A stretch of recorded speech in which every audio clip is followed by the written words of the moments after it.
People say being a parent changes you. They're wrong. It rebuilds you from the inside out.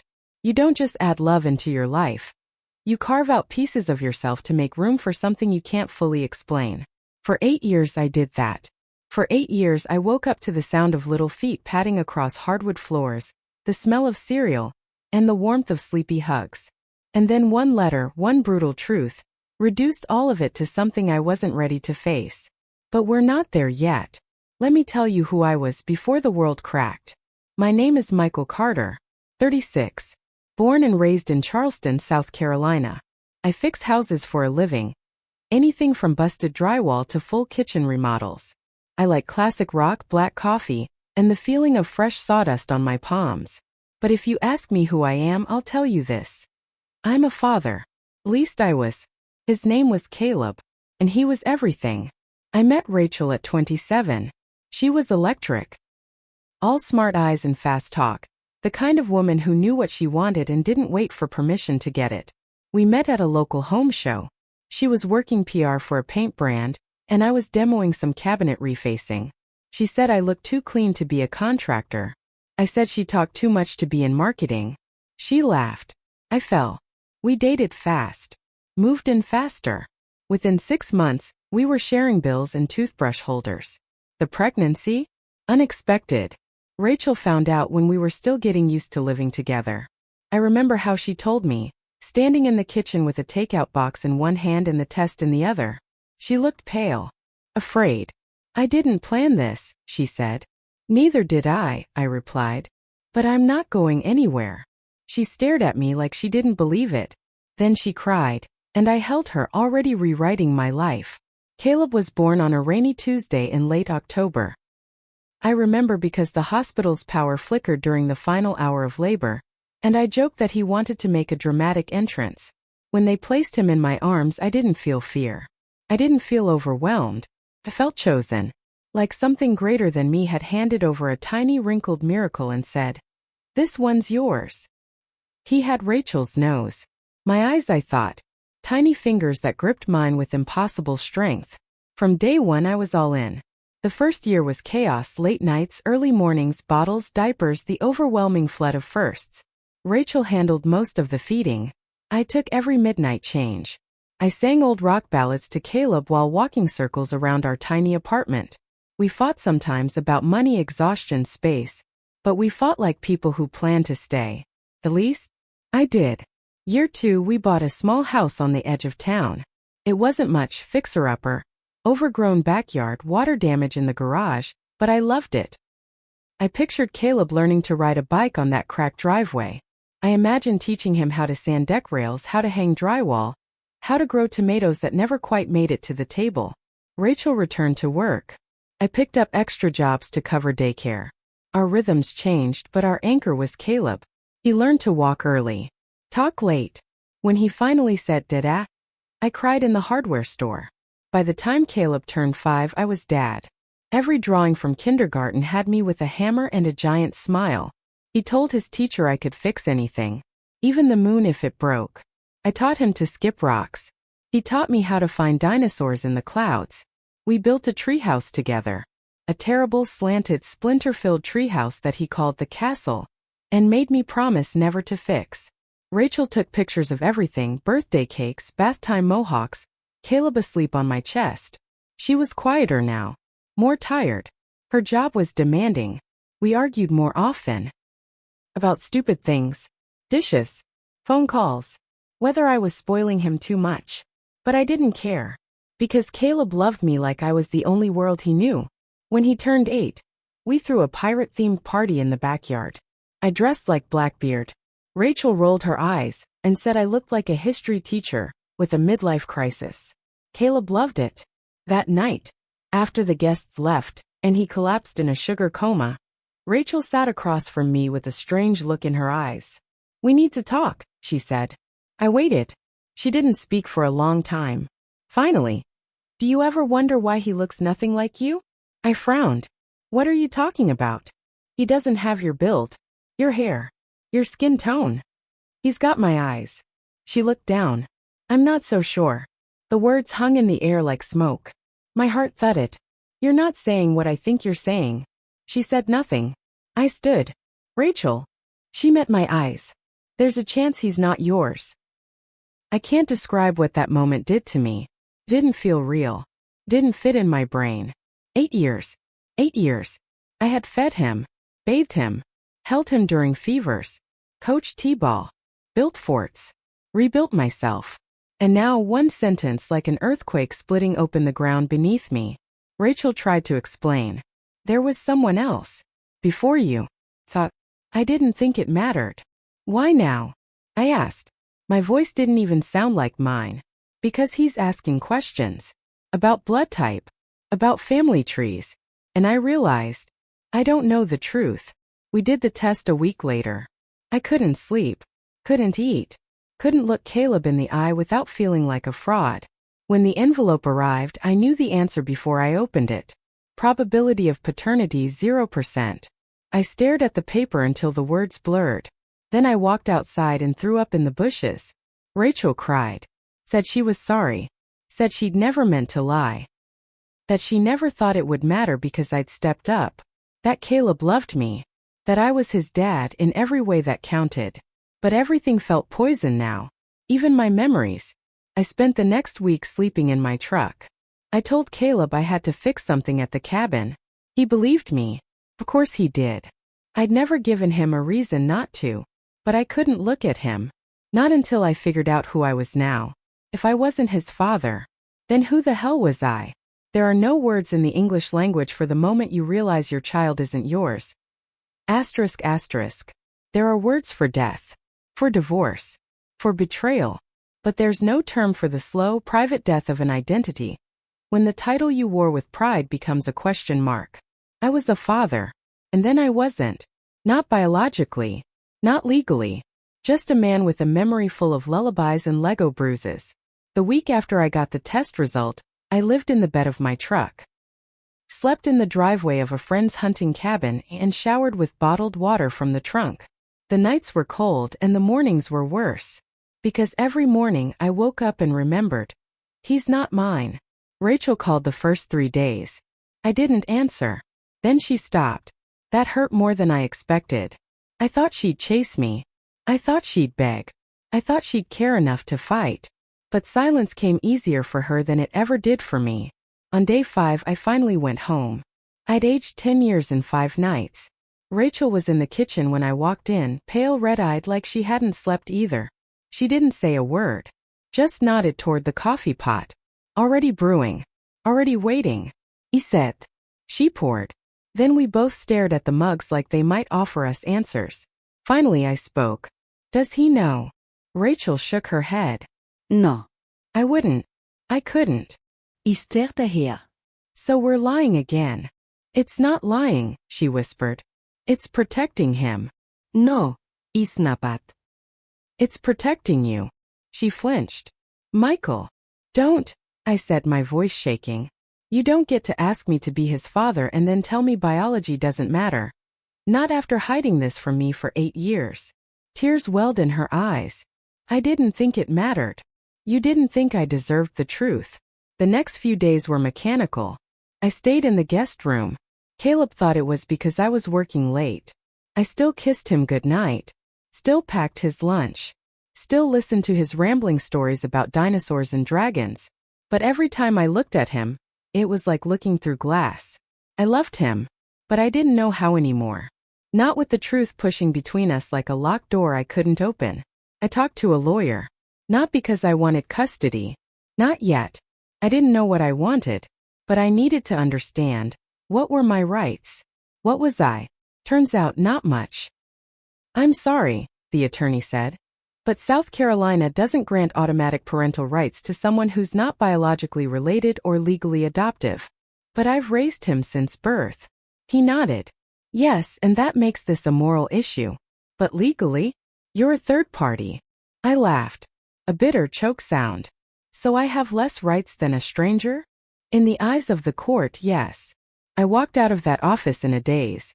I wanted to scream. 8 years of bedtime stories and scraped knees.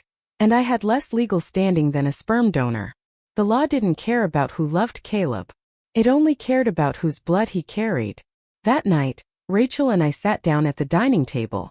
No yelling. No accusations. Just the quiet weight of what we both knew. I can't stay in this house, I said finally. Not until I figure this out. She nodded. But I want to see him. I need to see him. Her lip trembled. Then stay. For him. I shook my head. He'll see through me. He already is. Silence. Then I said something that hurt more than anything I'd ever said. I think we need to tell him. Rachel's eyes went wide. Michael. He deserves the truth. He's 8. He's also smart. And he'll know something's wrong. I won't lie to him. Rachel looked like she'd been slapped. So what? You want to sit him down and say, "Hey kid, I'm not your real dad"? I closed my eyes. No. I want to say, "I will always love you. Even if I didn't make you." Tears rolled down her cheeks. I'm not ready. I looked at her. He is. We told him 2 nights later. It was the hardest thing I've ever done. We sat on the couch. He was sandwiched between us, still wearing his dinosaur pajamas, sticky from dessert. Rachel started. I finished. We told him there was a man out there who helped make him. A man I wasn't. But that I was the one who raised him. That I held him when he cried. That I taught him to ride a bike. That I was still dad. No matter what the paper said. He didn't speak for a long time. Then in the quietest voice he asked, "So do I have to leave?" I felt something inside me shatter. I pulled him into my arms and whispered, "No, never." He clung to me like he was afraid I'd vanish. That night I slept on the floor of his room, not because I had to, because I needed to. Weeks passed. Rachel and I tried therapy. It helped. Until it didn't. The truth was too big. Too sharp. Every word she spoke felt like it came with an asterisk. Every "I love you" from her echoed with the memory of what she never said. Eventually we stopped trying. I moved into a rental near the lake. 2 bedrooms. Quiet. Caleb stayed with me on weekends. We built a new routine, just the 2 of us. Saturday pancakes. Lego battles.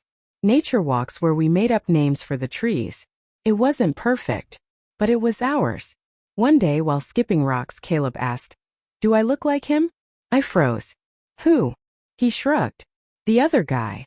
The one who helped make me. I swallowed. I don't know. He looked at the water, then back at me. Do you think he'd like me? I crouched beside him, touched his shoulder. I don't know who he is. But I like you. More than anything. He nodded slowly. Okay. Then he tossed another rock and shouted, "Bet I can skip farther than you." And just like that, the question was gone. But it stayed with me. Because I didn't know the answer. Not yet. But part of me needed to. Not because I wanted to replace myself. But because if I was going to raise this boy, if I was going to truly protect him, I needed to know what kind of past we were up against. So I asked Rachel, "Who is he?" She hesitated. Then said his name. A name I hadn't heard in a decade. "His name is Ryan Harper," Rachel said. And just like that, a ghost walked into my life. I remembered Ryan vaguely. She dated him a year before we met. Stocky guy. Loud laugh. One of those people who filled the room when they entered but left you drained by the time they exited. I never thought much of him. I never needed to. Until now. I sat on the edge of Rachel's couch, the air heavy, like it was thick with questions neither of us wanted to ask. "You said you hadn't seen him since college." "I hadn't," she said. "Until the week before I met you." That hit harder than I expected. "So, when you told me I was the first man who ever stayed, you were still getting over him?" "I didn't know I was pregnant," she said quickly, eyes glassy. "And by the time I did know, I didn't think it mattered. You were already you." Her voice broke on that word. But I wasn't interested in tears. Not now. "Does he know?" She didn't answer right away. Then, no. I exhaled. It felt like my lungs had been holding that question in for weeks. "He never reached out?" "No," she whispered. "He moved to Chicago. Got married. I saw it online a few years ago. I didn't want to disrupt his life. But you were okay disrupting mine?" Rachel flinched like I'd struck her. "I didn't think I'd have to. You loved him, Michael. You never questioned it." "No," I said. "Because I trusted you." I left her house that night with one thought pulsing through my mind. Ryan Harper exists. And he had a son. Whether he knew it or not. I tried to forget it. I tried to focus on Caleb, on our routine, on the life we were rebuilding together. But the name followed me. Ryan Harper. A man who unknowingly shared my son's DNA. A man who could come back at any time and take what little stability Caleb and I had left. I didn't want to meet him, but I had to. It took me a week to find him. A few social media searches. Some digging through old college contacts. A quick call to a friend of a friend. He ran a small law firm in Chicago. Married, no kids listed on his profile. Clean-cut. Sharp-dressed. The kind of guy who looked like he'd shake your hand and file a lawsuit in the same motion. Emailed him once. Short. Simple. Respectful. Ryan, I know this message will come as a surprise. My name is Michael Carter. I believe we need to talk about something important. Not about the past. About someone's future. Please respond if you're open to it. Michael. He replied 3 days later. Mr. Carter. This is unexpected. But your message sounds serious. I'm in Charleston next week for a conference. Let's meet. Ryan Harper. We met at a hotel bar. He looked just like his photos, sharper in real life though. More alert. Like someone who didn't miss much. Michael. He said, extending a hand. Appreciate you reaching out. Thanks for agreeing, I replied, trying not to sound like my stomach was doing flips. We sat. He ordered bourbon. I stuck with water. Then he said, so, what's this about? I didn't waste time. You dated Rachel, right? He blinked. Wow. Okay. That was... What, 10 years ago? 9, I said. You were with her up until about the time she met me. He shrugged. Sure, if you say so. Honestly, I barely remember the breakup. That stung. Well, I said, swallowing hard, she got pregnant. And we raised the child together. I believed he was mine. For 8 years. Ryan went still. Wait. Are you saying? I'm saying there's a boy. His name is Caleb. And based on the timeline, and a recent paternity test, you're likely his biological father. The color drained from his face. You're serious? I nodded. He leaned back, rubbing his jaw. Jesus. I'm not here to cause drama, I said quickly. I'm not asking for money. I thought you should know. He didn't say anything for a while. Just sat there, absorbing the weight of what I'd dropped on him. Then, does he know? He knows I'm not his biological dad. He doesn't know about you. Yet. Ryan looked away, blinking fast. I don't even have kids. My wife and I. We've been trying for years. Something in me clenched. He didn't say it out loud, but I knew what he was thinking. I already have a son. But this wasn't a miracle. This was real life, messy, raw, full of jagged edges. You need to understand something, I said, voice firm. Caleb doesn't know you. I've been his father since day one. I'm not giving him up. I won't let him be bounced between households or pulled into a custody war. Ryan looked at me sharply. I didn't say I was going to fight for him. But you might. I haven't. But you could. He studied me. You love him. More than anything. He nodded. Then we're not enemies. We talked for another hour. I told him everything I could, Caleb's favorite color green, his obsession with dinosaurs, the way he sleeps curled up like a puppy. Ryan listened like someone reading a story he didn't know he was part of. And maybe he was. Maybe he was part of Caleb's story now. But I wasn't sure I had a place in that future if he chose to claim it. A week later, Ryan asked to meet Caleb. He said he just wanted to see him. Nothing official. No DNA test. No papers. Just a meeting. Rachel agreed. I wasn't sure I did. But I didn't want secrets anymore. I didn't want to live in fear of another letter, another truth bomb. So we met at the park. Ryan stood nervously by the swing set as Caleb ran toward the jungle gym, blissfully unaware of the man watching him like he was trying to memorize every detail. He's amazing, Ryan whispered. He's mine, I said. Ryan didn't argue. But his silence said plenty. That night, Caleb asked, who was that man? I sat on his bed, heart in my throat. His name is Ryan. He's someone who knew your mom. A long time ago. Is he my real dad? I closed my eyes. Real, I said carefully, is a tricky word. I'm your dad. I've always been. But he helped make you. Caleb was quiet. Then he asked, can someone have two dads? I smiled, tears prickling. I think they can. He nodded. Okay, but you're the one who tucks me in. That's the dad I want. And in that moment I realized something. Maybe blood started a story. But love? Love finished it. There are some things you can never prepare for. The first time your child says, I hate you, and means it. The first time they fall and don't cry. And the first time you realize you're not the only one they might call dad. Ryan didn't disappear. He didn't rush in demanding custody either. No legal threats, no courtroom scenes. Just presence. Quiet, careful, persistent presence. He started sending birthday cards. Dropped off a science kit, just because. Even showed up to Caleb's soccer game. Sat quietly on the other end of the bleachers. Didn't interfere. Didn't introduce himself. Just watched. At first I hated it. It felt like someone was slowly moving into a house I'd built with my bare hands. Repainting the walls, changing the locks, claiming space. But then, I watched Caleb laugh with him. And I realized, this wasn't about me. It was about him. About Caleb, standing at the center of two men. One who raised him, and one who gave him blood. Trying to navigate what it meant to belong. Rachel and I had long since stopped being us. Our conversations were logistical now. School pickups, pediatrician updates, what time to drop Caleb off.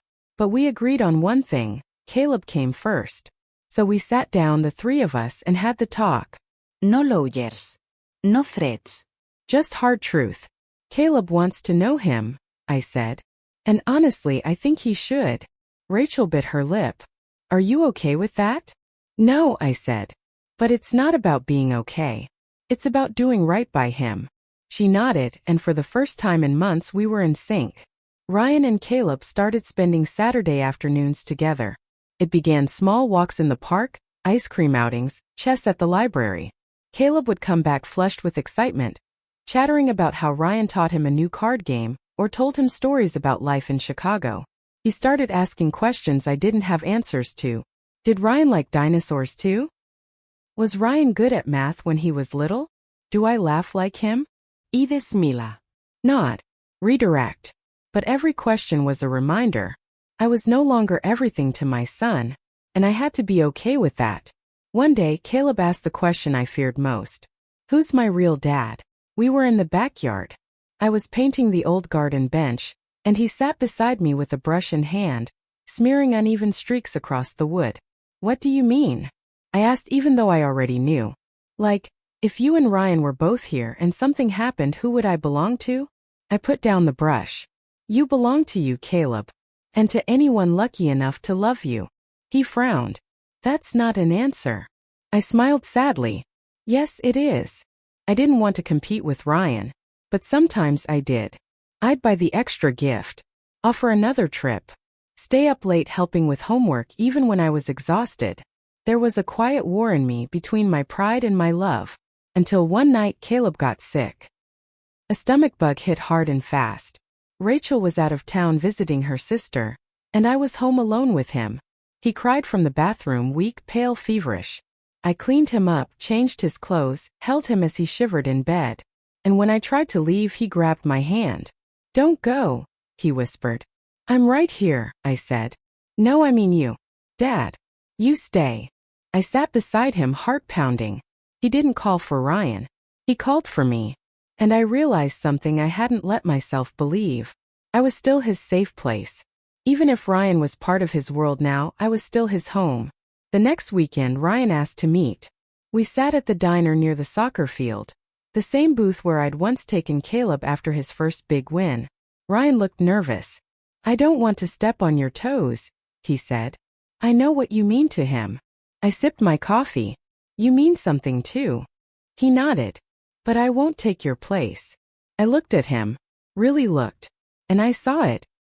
The same love I carried, mirrored in someone who'd missed 8 years of bedtime stories but still wanted to try. He has 2 fathers now, I said. That's not a threat. It's a gift. Ryan smiled. You're a good man, Michael. No, I said. I'm just a dad.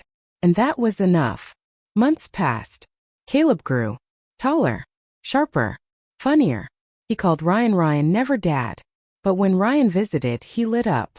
And when I tucked him in, he still asked me to do the silly voices. To read the bedtime story twice. To leave the hallway light on just a little longer. He still reached for my hand in crowds. Still asked me first when something big happened at school.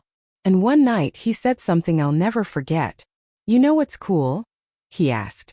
What? I have two people who'd fight for me. Not against each other. But for me. And in that moment I knew we'd done something right. I used to think being a father was about being the only one. But it's not. It's about being the right one. The one who shows up. Who stays. Who keeps choosing their child, even when biology says you don't have to. Ryan gave Caleb life. But I gave him a life. And together maybe we'd give him something more. There are chapters you never want to write. And others you never want to end. This one, I didn't see coming. But I lived it word by word until I understood the quiet truth. Sometimes the family you build is stronger than the blood that binds. Caleb turned 9 in spring. He asked for a backyard camping trip. No friends. No games. Just him, me, and a tent under the stars. We made hot dogs over the fire pit. Burned half the marshmallows. Told ghost stories that made neither of us sleep much that night. Around midnight, as crickets buzzed and the wind rustled the nylon walls of our cheap tent, he turned to me and whispered, "Do you think I'll always have two dads?"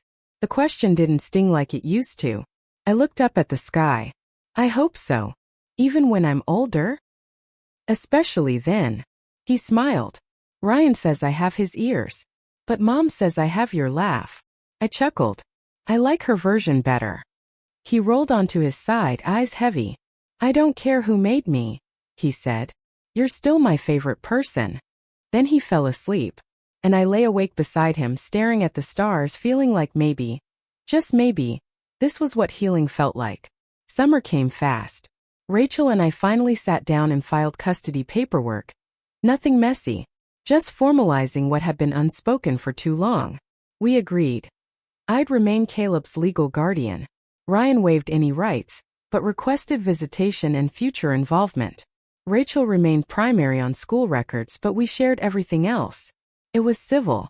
It was simple. It was us finally doing what was right, not for ourselves but for the boy who deserved the world. Ryan stayed involved. He didn't overstep. Sometimes he showed up to school plays. Sometimes he helped Caleb with science projects over Zoom. Sometimes he just texted to ask how things were going. And slowly something shifted between us. Not friendship exactly, but respect. A mutual agreement that neither of us was trying to win Caleb, only love him. I never expected to feel grateful toward the man who unknowingly fathered my son. But I did. On Caleb's 10th birthday, we threw a party at the lake. Small. Simple. Just a few close friends. Rachel. Me. Ryan. After cake, Caleb made a speech. Impromptu, awkward, adorable. He stood on the picnic table, arms wide, voice loud. I just want to say thank you to my family, he said. For showing up. Always. For being weird. For teaching me stuff. For being mine. Then he pointed at me. And for the guy who didn't make me, but still picked me every single day. I had to look away. Because if I didn't, I would have broken. Later that evening, Ryan pulled me aside. He's lucky, he said. I shook my head. No. We're the lucky ones. He nodded. I thought losing those 8 years would make me bitter. But now I think maybe he got the better start. We didn't say anything for a while. Just stood in the sunset, two men bonded by the same boy. Neither of us perfect, both of us trying. Now years later, Caleb is a teenager. Taller than me. Smarter than me. Still obsessed with dinosaurs, now mixed with video games and sarcasm. He calls me Pops. Calls Ryan Ree. Loves both of us in different ways. Sometimes people ask how it works, 2 dads, 1 child, a complicated history behind us. And I tell them the truth. It works because we made it about him. Because we let go of pride. Because I chose to stay when I had every reason to walk away. And that choice, made in pain, lived in love, is the one I'll never regret. I used to think being a father was something you inherited through blood. Now I know better. It's not blood that makes you a father. It's presence. It's sacrifice. It's staying, even when you don't have to. Caleb turns 18 this year. He wants to study biology, says he wants to work with endangered species. He says it started with the time we watched Jurassic Park and I told him dinosaurs probably had feathers. I laughed. That's what did it? Yep, he said. You ruined the movie but gave me a career. He still texts Ryan. Still visits him in Chicago during school breaks. And every time he boards a plane or walks into his future, I stand there watching proud. Whole. Because I raised a child who was never mine. And in every way that matters, he's always been.